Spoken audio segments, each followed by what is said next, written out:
com você que eu ainda estou com aquela palavra da semana passada, porque o primeiro que come sou eu, a primeira pessoa que sente o sabor é o cozinheiro, né, Aldinho? A primeira pessoa que sabe se está bom ou não. E eu me alegrei com aquela palavra, porque falar do nosso Jesus Cristo, esse soberano, esse maravilhoso conselheiro, Deus forte, Pai da eternidade, Príncipe da paz, ele é um assunto inesgotável, tem sido muito escasso nas igrejas. As pessoas não gostam de falar de Jesus, porque Jesus é sinônimo de dor, é sinônimo de você se abster de coisas, você abrir mão de privilégios, e as pessoas preferem falar de prosperidade. Mas eu gosto muito de falar de Jesus. Semana passada estivemos meditando sobre o Logos, o Verbo, a palavra criadora de Deus. Jesus, como Deus, criou todas as coisas e Ele sempre existiu, Ele não foi criado.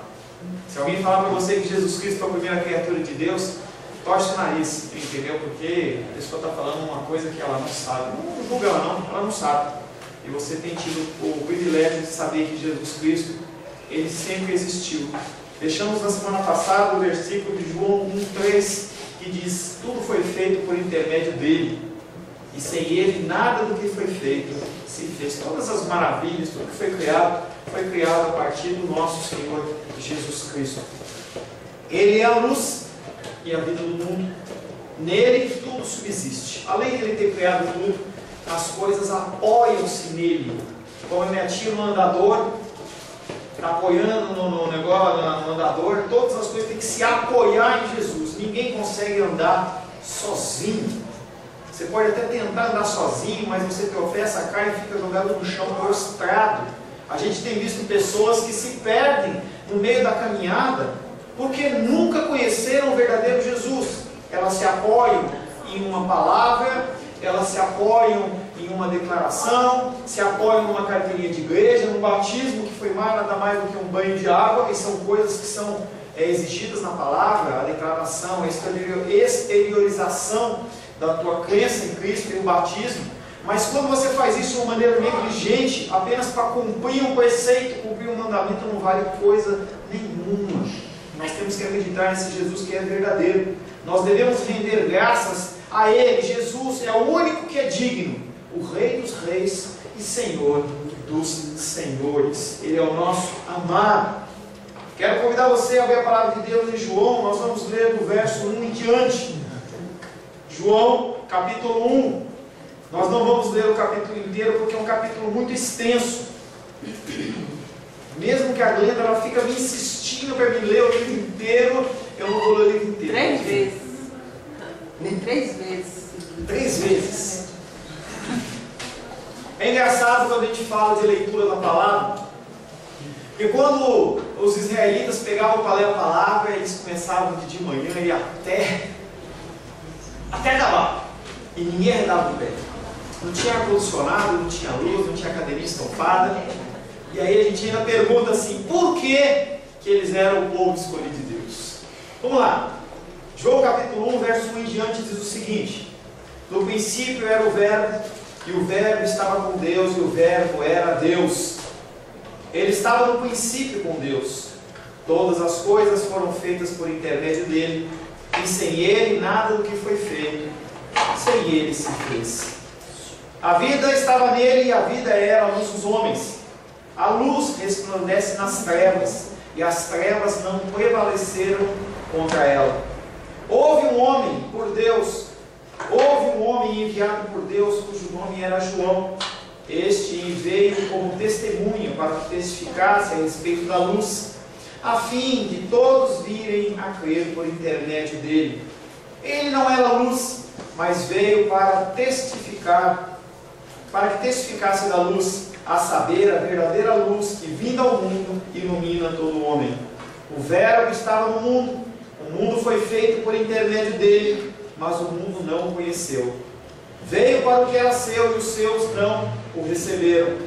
Mas a todos quantos o receberam, deu-lhes o poder de serem feitos filhos de Deus, a saber, aos que creem no seu nome, aos quais não nasceram do sangue, nem da vontade da carne, nem da vontade do homem, mas de Deus. E o Verbo se fez carne e habitou entre nós, cheio de graça e de verdade, e vimos a sua glória como do unigênito do Pai. Até aqui, palavra do Senhor, amém? Amém. Senhor, em nome de Jesus, mais uma vez lemos a tua palavra. Nós, Pai querido, te louvamos, Pai querido, pela oportunidade que temos de meditar sobre o Evangelho de João. Um Evangelho, Pai querido, recheado de amor, da manifestação do teu amor, Senhor. Mas eu confesso ao Senhor, Pai querido, que eu não tenho a capacitação necessária. Nenhum homem tem a capacitação necessária. Apenas o teu Espírito Santo, agindo de misericórdia, ele usa instrumentos, Pai querido, nessa terra, para proclamar a tua palavra. Pai querido, me sinto, Pai querido, constrangido com esta missão, e peço que o teu Espírito Santo me capacite, Pai. Não permita, Pai querido, que eu envergonhe o teu Evangelho. Não permita, Pai querido, que eu venha trazer ensinamentos que não provêm da tua palavra. E sobre os meus irmãos e as minhas irmãs, como tenho pedido sempre, eu peço o Espírito de entendimento. E não sejam palavras, Pai querido, que apenas entrem por um ouvido e saiam por outro, mas que possam, Pai querido, fazer morada nos seus corações, gerando, Pai querido, frutos para a tua honra, para a tua glória e para o teu louvor. Amém? Amém. A palavra de hoje tem como título João Batista, o arauto de Deus. Nós vamos falar o que é esse arauto. E aí a gente vai perceber no versículo 6 e 7, nós vamos estar meditando 6, 7 e 8 hoje, que esses versículos, nesse especial, acontece algo meio diferente. Você vê que está vindo o evangelista João, ele está vindo fazendo um discurso, falando da grandeza de Deus, de soberania, que ele criou todas as coisas, de luz, e ele interrompe, ele dá um break, para falar de João Batista. Parece algumas pessoas olham para isso e falam assim, não teve alguma inserção posterior, porque a pessoa não pode estar vindo num raciocínio e depois mudar. Mas isso foi proposital, a gente vai estar falando sobre isso. Esse discurso sobre a divindade de Cristo, sobre a luz, sobre o poder de Cristo, ele retorna no versículo 9, que nós vamos tratar na semana que vem. Mas hoje nós vamos começar a falar um pouco sobre João Batista. Verso capítulo 1, verso 6. Houve um homem enviado por Deus, e o seu nome era João. João, mas não é o evangelista João, é João o Batista. Não é João Batista. Pastor, qual a diferença de João Batista para João o Batista? A diferença é uma. Quando você vê João Batista, você acha que Batista é o sobrenome dele. Não é. Batista, eu já falei isso aqui na escola dominical, Batista quer dizer aquele que batiza. Ele era uma pessoa que batizava. Quando você fala Jesus Cristo, é Jesus o Messias. Cristo não é o sobrenome dele.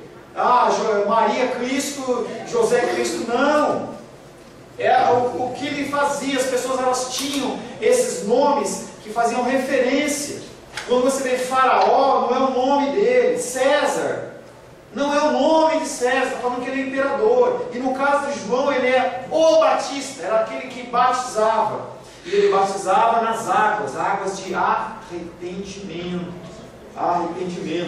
O apóstolo João começa então a examinar a forma pela qual a palavra de Deus se manifestou em carne. E para que ninguém duvidasse que Cristo é o eterno Filho de Deus, ele declara que Cristo foi publicamente proclamado por um homem, em especial, João o Batista. Era um homem que era primo de Jesus, nasceu um pouco antes de Jesus, alguns meses antes de Jesus. Tem uma situação lá que Maria grávida, ela vai visitar Isabel com João Batista ainda no ventre. E quando João Batista, ele ainda no ventre, ele tem contato com Jesus, a mulher fala que ele começou a pular dentro do ventre. Não foi aquelas mexidinhas, não. Não sei se ele dançou no espírito, não sei o que aconteceu ali. Mas a mulher, ela falou assim, algo sobrenatural aconteceu. E aquele homem já tinha sido selado por Deus para um mistério santo, para uma missão santa. João Batista, ele nasce com um propósito. E você também tem um propósito. Teu propósito não é apenas você acordar todo dia e trabalhar, até aposentar, que nem o irmão Cláudio. como Zé está a caminho dele. O propósito meu e seu não é você nascer, começar a andar, casar, estudar, trabalhar e aí comprar apartamento, comprar carro. Não é somente esse propósito. Nós temos propósitos espirituais com as quais Deus selou a minha vida e a sua vida. E você tem que descobrir que propósito é esse. João Batista, ele sabia o propósito dele. João Batista, a gente vai ver que a história dele é interessante, porque ele era filho de sacerdote. Ele era como se ele fosse um filho do diplomata hoje. É como se fosse um filho de um deputado, de um senador. Mas com um cargo, não por 4 anos, por um cargo por tempo ilimitado. Até os 60 anos ele ficava lá. Ele trabalhava dos 30 aos 60, se não me engano. Começava com 30, com certeza, mas eu acho que só ia até os 60. Então ele não era mandado embora, ele comia do melhor da terra. Ele não tinha posse, porque o Senhor era a posse dele. E ele nasce, podendo ter tudo isso nas suas mãos. Mas ele tinha um propósito. Ele sabia que ele tinha um propósito. Ele abriu mão de tudo para fazer a vontade do Pai. E a vontade do Pai é que ele fosse um homem enviado por Deus. E como eu dei o título hoje, um arauto. Um outro nome para esse arauto chama-se Atalaia. O nome mais conhecido, Atalaia, arauto. Quem é o Atalaia? Quem é o arauto? Será que são pessoas especiais? Será que são pessoas iluminadas? Será que não são pessoas que fizeram curso de teologia, fizeram pós-graduação no seminário nos Estados Unidos, andaram com grandes teólogos? Será que é esse tipo de pessoa? Pode ser, mas não necessariamente o é. Arautos, atalaias, somos eu e você. Ezequiel, tem vários textos que falam de atalaias e arautos, mas eu escolhi um especial, Ezequiel 33, em especial versículo 6, que diz: mas se o atalaia vir que vem a espada e não tocar a trombeta, e não for avisado o povo, e se a espada vier e abater uma vida dentre eles, este foi abatido na sua iniquidade, mas o seu sangue demandarei do atalaia. O que ele está falando aí? Ele te coloca num alto lugar. Cristo está no teu coração, ele te privilegia numa situação em que você não olha as coisas com olhos naturais, você vê as coisas com olhos espirituais.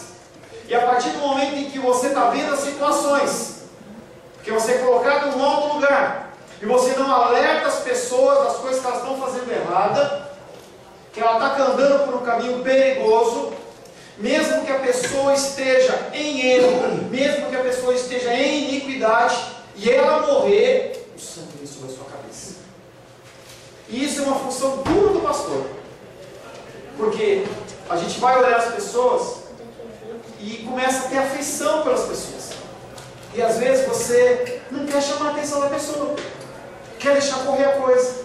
Mas uma das funções do pastor é trazer para perto, não para perto dele, mas para perto de Deus. Eu lembro que eu falei hoje de manhã, certa vez, minha tia falou que estava conversando com o pastor Abel, no gabinete dele, e aí ela chamou a atenção dele de alguma coisa lá, e ele falou assim: mas filha, eu vejo as ovelhinhas tão feridas, eu fico com uma dó de chamar aflição. O coração pastoral. Coração pastoral, mas entenda que nós temos que chamar atenção. Então, se eu vejo, não fica bravo comigo não, quando eu chamo a tua atenção. Fica não. Tá? Fica não. Não adianta dar língua para mim. Não fique bravo, entendeu? Porque eu tenho que chamar a tua atenção. Eu não posso ver você caminhando, não estou dando recado para ninguém não, tá? Eu conversei com algumas pessoas a respeito desse assunto. Não posso ver uma pessoa caminhando por um caminho que está afastando do Senhor e eu deixar ir. Eu não posso fazer isso. Eu não posso fazer isso. Eu tenho que alertar. O que a gente procura fazer aqui na nossa igreja é simplesmente falar a palavra de Deus. Eu corro, eu falo, mando WhatsApp, pergunto para as pessoas, está tudo bem? De novo esse cara me cobrando? De novo. E eu falo mesmo. Porque você tem a sua decisão a ser tomada. Nós temos tentado falar a verdade do Senhor aqui, mas você que tem que decidir se você vai usar a ferramenta ou não, se você vai fazer ou não. Não posso fazer nada por isso. A minha função como atalaia é simplesmente falar. Voltando ao texto, Cristo, ele não se contentou em simplesmente manifestar-se aos homens, mas quis se fazer conhecido mediante o testemunho e a pregação de João Batista. Melhor ainda, esse homem ele não levantou porque achou. E é uma coisa interessante, lá em São Paulo eu falava isso, eu ainda falo isso. Eu gosto de orar, gosto de dirigir reunião de ação, não tem problema nenhum com isso. Mas eu vejo a minha esposa com um dor específico em relação a esse tipo de coisa, em relação à intercessão. E eu sou mais ou menos o seguinte meio. Eu chego num lugar, ela também é assim, mas se eu chego num lugar e eu vejo que está precisando de ajuda, vejo uma pia cheia de louça, entendeu? E eu preciso ajudar, entendeu? Eu estou vendo que está precisando, necessidade, não precisa ninguém falar. Não precisa ninguém chegar para a pessoa e falar assim, faz isso, faz aquilo outro. Eu acho mais ou menos assim. Tem pessoas aqui que agem assim também. Nem o João entrou num momento aqui de comoção, ninguém falou para o Zé ir lá, ele foi lá, pegou um papelzinho, colocou aqui, falou amém, não tem problema, ele colocou aqui. Isso é espírito de doação de trabalho. E eu não tenho essa capacitação, mas eu vejo a coisa errada, eu vou e faço. E tem pessoas que elas são capacitadas a fazerem isso. E o Senhor não levantou João Batista, ou melhor, João Batista não se levantou sozinho. O Senhor o enviou. Isaías 43, lá atrás, centenas, talvez milhares de anos, não lembro de cabeça quanto está, mas acho que 800, 900 anos, não chega a milhares de anos, mas centenas de anos atrás do nascimento, ali daquela cena, Isaías 43 diz: vós do que clama no deserto, preparai o caminho do Senhor, endireitai no ermo vereda ao nosso Deus. E estava falando de João Batista, falando, João Batista, você vai ser aquela pessoa que vai carpir, vai passar o facão para o rei passar, não é para você passar, você vai preparar e você vai estar lá no deserto. João Batista era uma pessoa que vivia no deserto, comia gafanhoto e mel silvestre, e tomava água, claro, entendeu? Mas ele não tinha regalias com alimentação, sendo que a família sacerdotal tinha a melhor carne, tinha as melhores coisas para se comer, mas ele se absteu, porque o comando dele é que ele tinha que vir do deserto, cumprimento profético na vida desse homem. À primeira vista parece estranho. Para que Jesus Cristo, esse que nós falamos na semana passada, que é o Criador, é o poderoso, é o Verbo, é a voz, e a gente não vai cansar de falar adjetivos do nosso Deus, Alfa, Ômega, princípio, fim, todo poderoso, o Senhor de dias, varão de dores. Você vai falar a Bíblia inteira, porque tudo reflete Cristo. Para que esse homem precisa de João Batista? Para que esse homem precisa de João Batista? Esse testemunho não foi ordenado por causa de Cristo, mas foi ordenado por minha causa e sua causa. É mais uma pessoa testificando, é mais uma pessoa declarando: Ele é Jesus o Cristo, Ele é o Messias, Ele é o Messias. A gente, para que precisa de mim aqui? Você poderia muito bem na sua casa estudar a palavra, e o Espírito Santo que habita em mim, habita em você, ia te dar a direção. Mas o Senhor fala que tem pessoas que dirigem o rebanho. Eu não sou o bom pastor. O bom pastor é Cristo. Eu sou uma pessoa pecadora, que erra, que sou falho. Se você ouviu falar uma coisa que não é de Deus, não siga só porque eu estou falando. Mas Ele não. Ele não é. E Ele designa pessoas na terra para cumprir esse propósito santo, que é um privilégio. Eu tenho falado isso todas vezes, é um privilégio. Sebastião e eu, privilégio. João 5,34 diz: eu, porém, não aceito humano testemunho, o testemunho humano. Digo-vos, entretanto, essas coisas para que sejais salvos. O Senhor, Ele não precisa de testemunho humano, mas Ele usa os homens. Ele poderia usar os anjos, mas Ele quer usar os homens. Ele é soberano, Ele faz como Ele quer. E Ele exigiu, Ele demandou, Ele comandou que João Batista fosse aquele que abrisse o caminho do Senhor. Aleluia. Se porventura alguém tentar contradizer, dizendo que o testemunho humano é frágil, para comprovar que Cristo é o Filho de Deus, a solução também é fácil. João Batista não é citado como uma testemunha em particular, ele é chamado como uma pessoa, como o mais importante nascido de mulher. Olha aqui, que coisa, que coisa. De todos os homens que nasceram do ventre de mulher, João Batista foi o cara mais especial. O cara mais especial, separado pelo Senhor. Não é um testemunho de uma pessoa qualquer. Ele não é exaltado pelas suas habilidades. Ele não é exaltado porque ele comia gafanhoto, porque ele abriu mão das coisas, mas porque ele cumpria o seu propósito. Ele veio como embaixador de Deus. Você também é um embaixador de Deus. Porque naquela época, João Batista ele era uma pessoa que era a voz do que clama no deserto. Hoje quem tem que clamar no deserto é você.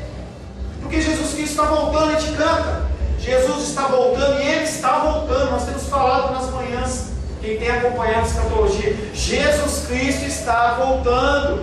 E quem tem que ser a voz que clama no deserto, quem tem que ser os João Batistas de hoje, é eu e você. Aleluia. Você não precisa fazer teologia para isso. Fala o que Deus tem agido na sua vida. E esse homem, com todo esse quadro, ele era humilde. Ele era uma pessoa que ele não se engrandecia. Ele não atraía as pessoas para ele. Ele era uma pessoa que atraía, mas sempre apontando para Cristo. João 3,30 diz que ele falava: convém que ele cresça e eu diminua. E aí eu vou judiar de duas pessoas. Vem cá, João. Vem cá, Gabriel. Vai, Gabriel. Vem cá, Gabriel.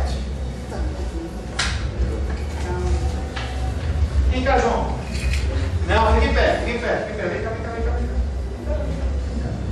Lê esse texto aí. O que está escrevendo, João? Deixa eu ajudar a colocar uma fonte maior, você tem mais idade. Tá valendo? Não.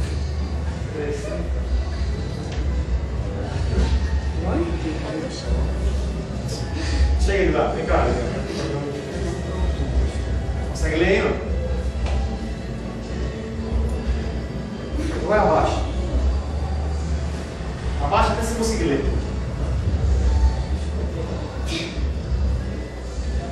Lê, fala. João 3, vem que cresça e diminua. Quem diminua? Você não leu, não. Convém que ele cresça. Que eu diminua. Quer tentar aí, João? Até você ler. Dá licença.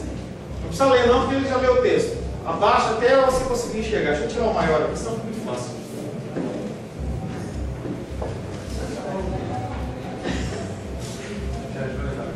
Gente, convém que ele cresça e nós diminuamos. Isso aí era uma coisa. Pode sentar, obrigado.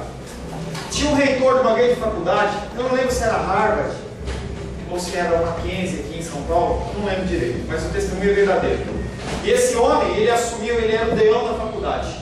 E ele chegava todo dia na faculdade e ele fazia isso. Ele abaixava na porta, mas ele colocava a cara no chão, porque eu coloquei uma letra um pouquinho maior.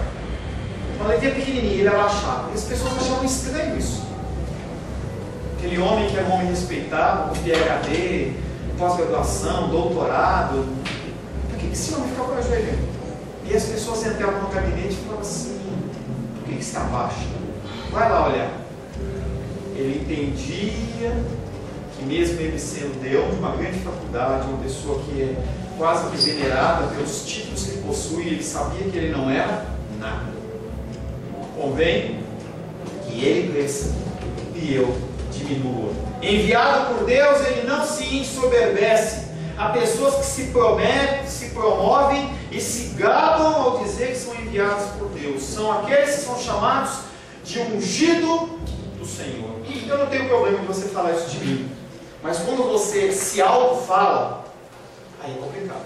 Quando você é obrigado a sacar uma autoridade como essa, você não pode falar nada contra mim porque eu sou ungido do Senhor. Eu não vou discorrer sobre isso porque é muito longo. Mas as pessoas elas têm puxado uma autoridade sobre a vida delas que o próprio João Batista não puxava.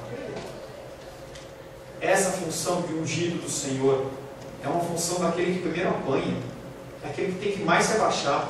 é aquele que tem que mais se doar, e não aquele que merece mais honra, merece mais respeito. E aí as pessoas, elas pegam cada vez títulos maiores, a começar de pastor, achando que é melhor que os outros. Pessoas que estão nesse tipo de posicionamento, se afasta deles, porque são pessoas que têm soberba no coração. Devemos entender que o que se diz de João Batista aqui é exigido de todos os mestres da igreja. Todos nós necessitamos olhar para João Batista e abaixar a nossa cabecinha. Se você está nos caminhos do Senhor, se você está andando nos caminhos do Senhor, se você vive o que você vive porque o Senhor é misericordioso com você, porque você não presta. Eu não presto e você não presta. Não acho que você tem um valor, não. Tem uma música que diz lá, você tem valor. Não tem valor nenhum, gente. A única coisa que presta em nós é o Espírito Santo que habita em nós. Mas nada. Tirou isso, não sobra nada. Não sobra nada. João, ele era de uma família sacerdotal e o arauto da graça divina. João fez a vontade de Deus sem qualquer hesitação. Misericórdia é a palavra correta ao posicionar pecadores como nós perante Deus. Você sabia que quando você louva a Deus, Ele está na sua frente? Sabe que isso aí é misericórdia dele, de você não ser consumido?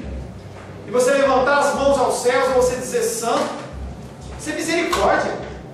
Naquela época, se uma pessoa entrasse no Santo dos Santos, nessa posição como nós entramos, ele era consumido. Morria. Apenas a misericórdia do Senhor nos mantém em pé. Glória a Deus. João capítulo 1, verso 7 diz o seguinte: Este, João Batista, veio como testemunha para dar testemunho da luz, a fim de que todos crescem por meio dele. O propósito de João é preparar a igreja para a chegada de Cristo. Ao convidar todos a vir a Cristo, ele mostra que não vieram por sua própria causa. Ele não era luz e sabia disso. E fazia questão de não ofuscar a glória de Deus. E hoje os líderes acham que não. Primeiro eu. Contava hoje pela manhã que o pastor Jonas lá de São Paulo deu um exemplo uma vez que ele chegou numa igreja para pregar. E aí o pastor, era um culto noturno. Quando foi na hora do pastor, acabou o louvor, começou a tocar os tambores, apagou a luz, ligou os holofotes e o pastor saiu de trás assim, um negócio parecia um Vingador do Futuro. Saiu aqui assim, aqueles holofotes nele como se ele fosse o Mega. Pessoas chegam nos cultos, chegam em grandes celebrações de helicóptero, como se fosse uma pessoa especial. Chega de helicóptero, parece Papai Noel. As pessoas adoram isso. As pessoas que fazem e as pessoas que estão sentadas adoram isso. João Batista não faz isso não. Ele foi comissionado pelo Todo-Poderoso, e isso colocava ele na posição de Moisés, na posição de profetas. Era um cargo muito sério, muito forte. Obediente à sua comissão, ele veio como uma testemunha para testificar a respeito da luz. Há muitas outras testemunhas a respeito de Cristo. Mulher samaritana, aquele lá que era o endemoniado gadareno, os milagres do Senhor, o Espírito Santo testifica de Jesus Cristo, até o próprio Pai testifica de Jesus Cristo. Gravou? Gravou?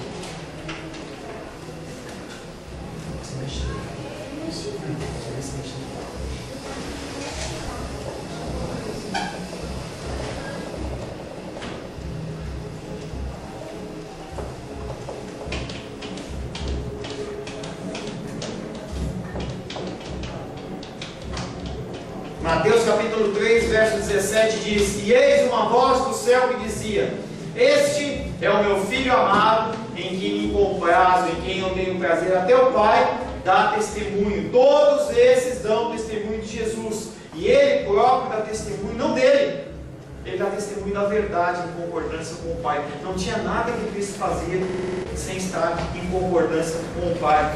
O propósito do testemunho de João Batista era que todos os homens pudessem crer. E aí o testemunho dele era um testemunho que impactava. O testemunho dele era o testemunho que levava as pessoas a Cristo, não levava ele. E aí eu separei um texto para você ver. João capítulo 1, 35, 36 e 37 diz: No dia seguinte, estava João outra vez na companhia de 2 dos seus discípulos, e vendo Jesus passar, disse: Eis o Cordeiro de Deus. Os dois estavam com ele ouvindo isso, seguiram Jesus. Ele testemunhava, ele testificava. E hoje as pessoas têm medo de perder a ovelha para uma igreja para outra. Se é biblicamente, vai com Deus, vai ser abençoadinho.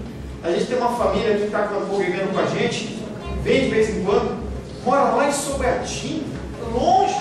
Eu oro para que o Senhor abra uma igreja para eles lá.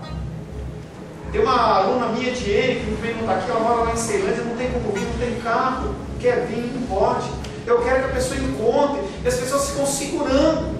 Tem uma irmãzinha que chegou a congregar uns 2 dias com a gente aqui. E aí ela falou assim, eu estou gostando da sua igreja, eu quero vir congregar com você, porque a minha igreja é lá em Ceilândia, eu não tenho carro, e é difícil para mim.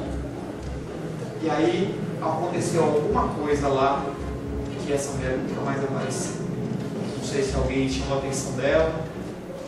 E as pessoas, elas se privilegiam, dão preferência para que as suas igrejas estejam cheias e não o reino de Deus esteja cheio. O testemunho de João Batista fala na terra. O seu testemunho, ele também fala na terra. Pessoas vivas, pessoas mortas que já falaram, testificaram, e o testemunho deles hoje ainda é verdadeiro. Você sabia que o testemunho de Abel, lá no comecinho da criação, ele ainda fala? Hebreus 11:4 diz: pela fé, Abel ofereceu a Deus mais excelente sacrifício do que Caim, pelo qual obteve testemunho de ser justo, tendo a aprovação de Deus quanto às suas ofertas. Por meio dela, também mesmo depois de morto, ainda fala. As orações que você faz, elas não ficam perdidas no vazio. O testemunho que você dá não fica perdido no vazio. As coisas que você tem feito no caminhar da sua vida cristã não se perdem. Não é que nem uma fumacinha que ela se desvanece e some. Essas coisas, elas estão andando no mundo espiritual, a gente não sabe como funciona isso, mas lá em Apocalipse diz que tem o Senhor vê as orações dos santos recebendo no seu altar. Então as suas orações, elas têm valor sim. Você não vai mudar o desejo de Deus, saiba que isso não vai acontecer. Mas a sua oração tem poder e tem valor sim. Todos que já chegaram à fé têm que continuar essa missão da proclamação da identidade e propósito salvador de Jesus Cristo. Nós que conhecemos o Senhor, temos que falar de Cristo. Temos que viver como Cristo. Temos que testemunhar como Cristo. Em meio a lutas, caminhar. Nós temos um desígnio santo em nossas vidas. Nós temos que carregar as marcas de Cristo. Onde andamos, devemos refletir ao Senhor Jesus Cristo. E saiba que isso é um privilégio. Cada vez que você vem à casa do Senhor, você tem que entender que é um privilégio. Porque se o Senhor não manter o teu coração aquecido, você fica em casa. Você não vem não. Você vai achar 1000 desculpas. Eu te garanto que você tem 1000 desculpas para dar para você não vir à casa do Senhor. Quem que tira essas desculpas? Não é a sua boa vontade. Não é o seu tempo de cristianismo. É apenas o Senhor. O Senhor, Ele coloca no teu coração algo, um sentimento, alguma coisa que te força. Você fala assim, não, eu tenho que ir. Mas eu estou cansado, eu tenho que ir. E a Lu hoje não está com a gente. Ela está com dorzinha no ouvido lá, eu conheço ela, não falta não. E o João, por ele ter ficado lá cuidando da esposa dele. Por que o João veio? Será que é porque gosta de mim? Será que era porque tinha uma obrigação aqui? Pode ser que seja, mas é muito mais que isso. É o Espírito Santo agindo nos nossos corações. O último versículo que nós vamos meditar, João capítulo 1, verso 8, diz: e ele não era luz, mas veio para testemunhar da luz. João Batista, ele se coloca dizendo assim, gente, eu não sou luz. Para de olhar para mim. E as pessoas hoje falam assim, não olha para mim. Eu curo. Sou uma pessoa que faz diferença. Olha para mim. Não olha para Deus. Olha para mim. Está errado. João Batista fala, ele não era luz, mas veio para dar testemunho da luz. Numa forma, digamos assim, numa construção negativa, o evangelista afirma que João Batista não era luz, provavelmente para refutar um grupo de pessoas que sustentavam que João Batista era o próprio Deus. As pessoas começaram a olhar João Batista e falaram assim, não, esse cara é diferente. Esse cara é diferente. Ele é o Messias. Ele é o Messias. Tem um texto, abre a tua palavra, Atos capítulo 19, versos de 1 a 7. Atos 19, versos de 1 a 7.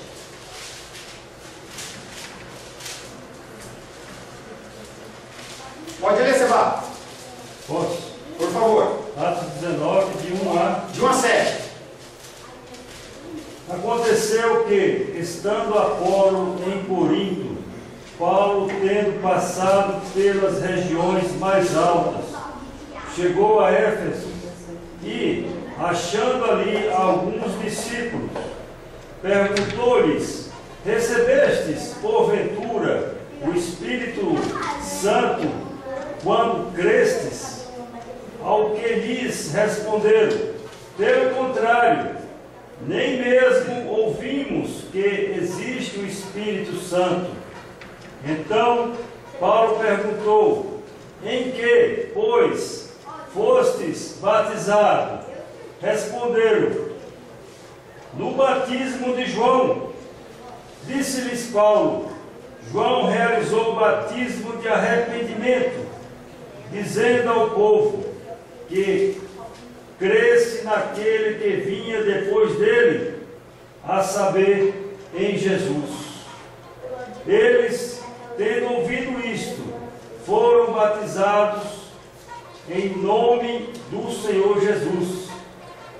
E, impondo-lhes Paulo as mãos, veio sobre eles o Espírito Santo, e tanto falavam em línguas como profetizavam. Eram, ao todo, uns 12 homens. E aí você tem que entender esse contexto rapidamente, não vou entrar no fundo, mas basicamente Paulo está fazendo a caminhada missionária dele e ele encontra um grupo de homens. E ele começa a falar das coisas do reino e simplesmente aquelas pessoas falam assim: sei não conheço isso não, eu conheço só o batismo de João. Para eles, João Batista era o Messias. Não está explícito, mas está implícito. Os homens que estão aí, eles não conheciam o batismo de Jesus, eles não conheciam o batismo com o Espírito Santo, eles não conheciam nada. Eles fixaram-se apenas em João Batista. Como tem homens atrás de homens hoje. Como tem homens atrás de homens hoje. Alguns se apegaram a ele de forma tão extremada que chegaram a achar que ele era o próprio Messias. A mesma coisa que você ficar tão fascinado com o nascer do sol que você não olha para o sol. Aquela aurora, aquela coisa bonita, né? Você vê e começa a nascer um negócio bonito durante o dia. Não, nasceu o dia. E a pessoa não olha para o sol. Ela não está preocupada com o sol, ela está tão encantada com aquela aurora, com aquele nascer do sol, que ele fala assim: que coisa linda. Era o que eles estavam fazendo com João Batista. Uma pergunta para você: você é luz? Você é luz ou você é trevas? Não precisa responder, isso é uma coisa para você. Você é luz ou você é trevas? Você sabia que não tem no reino espiritual café com leite? Aquele que é mais ou menos, aquele que é em cima do muro, aquele que é o Maria vai com as outras. No mundo espiritual não tem isso. Ou você é, ou você não é. Ou é sim, sim, ou é não, não. Ou você é luz ou você é trevas. Você tem que decidir em que lado você está.